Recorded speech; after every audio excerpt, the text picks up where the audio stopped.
Chapter 34. The Hut by the Ash Hopper. Outrageous. Climbing the lightning rod. Trouble with witches. We stopped talking and got to thinking. By and by, Tom says, "Looky here, Huck. What fools we are not to think of it before. I bet I know where Jim is." "No, where?" "In that hut down by the ash hopper. Why, looky here. When we was at dinner, didn't you see a nigger man go in there with some vittles?" "Yes." "What did you think the vittles was for?" "For a dog." "So'd I." "Well, it wasn't for a dog." "Why?" "Because part of it was watermelon." "So it was. I noticed it. Well, it does beat all that I never thought about a dog not eating watermelon. It shows how a body can see and don't see at the same time. Well, the nigger unlocked the padlock when he went in, and he locked it again when he came out. He fetched uncle a key about the time we got up from table. Same key, I bet. Watermelon shows man, lock shows prisoner, and it ain't likely there's two prisoners on such a little plantation, and where the people's all so kind and good. Jim's the prisoner. All right, I'm glad we found it out detective fashion. I wouldn't give shucks for any other way. Now you work your mind and study out a plan to steal Jim, and I will study out one too, and we'll take the one we like best. What a head for just a boy to have! If I had Tom Sawyer's head I wouldn't trade it off to be a duke, nor mate of a steamboat, nor clown in a circus, nor nothing I can think of. I went to thinking out a plan, but only just to be doing something. I knowed very well where the right plan was going to come from. Pretty soon Tom says, "Ready?" "Yes," I says. "All right, bring it out." "My plan is this," I says. "We can easy find out if it's Jim in there. Then get up my canoe tomorrow night and fetch my raft over from the island. Then the first dark night that comes steal the key out of the old man's britches after he goes to bed, and shove off down the river on the raft with Jim, hiding daytimes and running nights, the way me and Jim used to do before. Wouldn't that plan work?" "Work? Why, certainly it would work, like rats a fighting. But it's too blame simple. There ain't nothing to it. What's the good of a plan that ain't no more trouble than that? It's as mild as goose milk. Why, Huck, it wouldn't make no more talk than breaking into a soap factory. I never said nothing, because I warn't expecting nothing different, but I knowed mighty well that whenever he got his plan ready it wouldn't have none of them objections to it. And it didn't. He told me what it was, and I see in a minute it was worth 15 of mine for style, and would make Jim just as free a man as mine would, and maybe get us all killed besides. So I was satisfied, and said we would waltz in on it. I needn't tell what it was here, because I knowed it wouldn't stay the way it was. I knowed he would be changing it around every which way as we went along, and heaving in new bullinesses whenever he got a chance. And that is what he done. Well, one thing was dead sure, and that was that Tom Sawyer was in earnest, and was actually going to help steal that nigger out of slavery. That was the thing that was too many for me.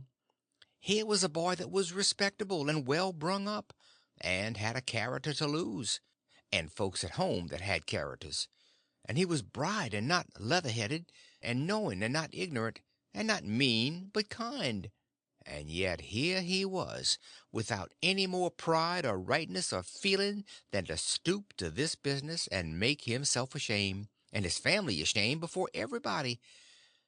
I couldn't understand it, no way at all. It was outrageous, and I knowed I ought to just up and tell him so, and so be his true friend, and let him quit the thing right where he was and save himself.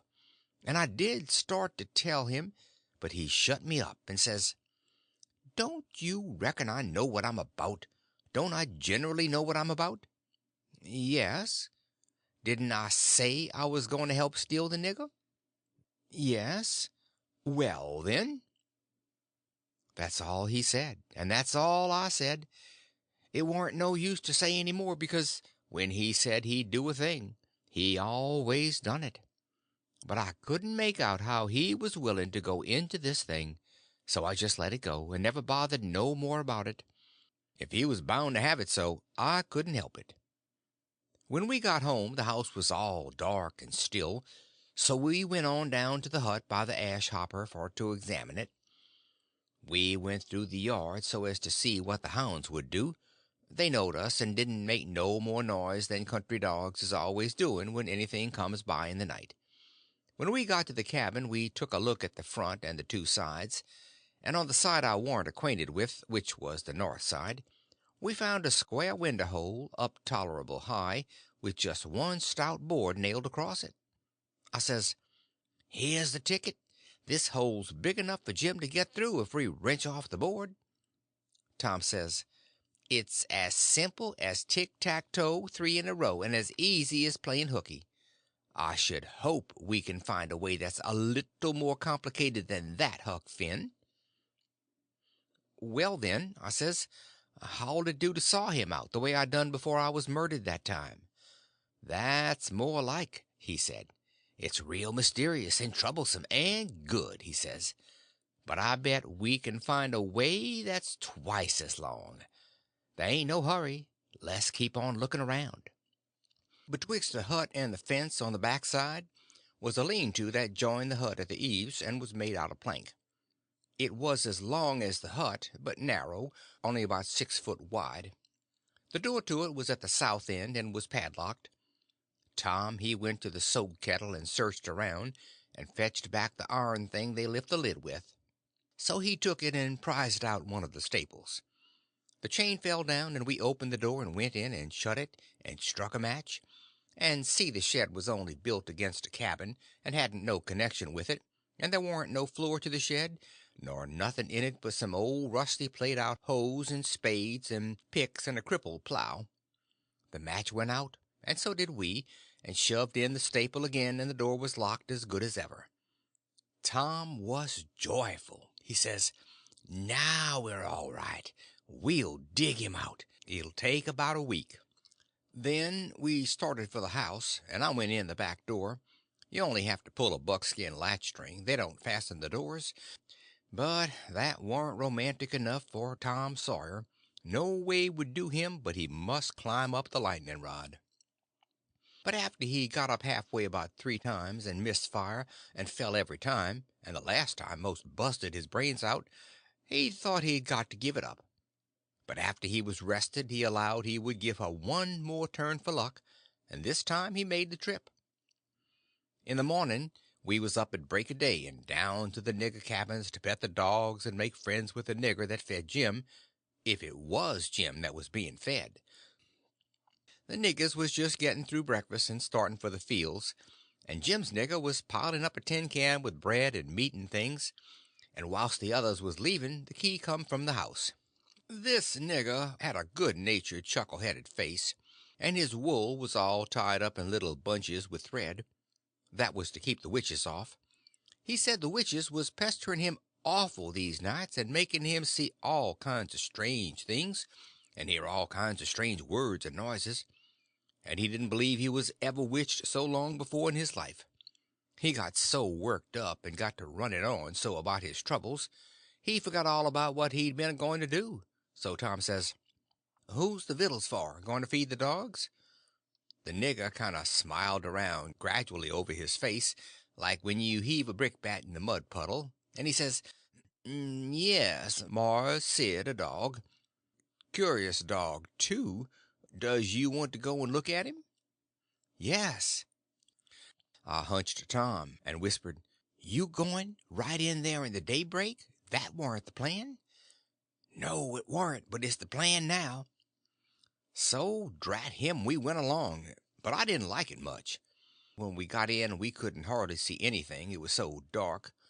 But Jim was there, sure enough, and could see us, and he sings out, "Why, Huck, and good land, ain't that Mr. Tom?" I just knowed how it would be. I just expected it. I didn't know nothing to do, and if I had I couldn't have done it, because that nigger busted in and says, "Why, de gracious sakes, do he know you, gentlemen?" We could see pretty well now.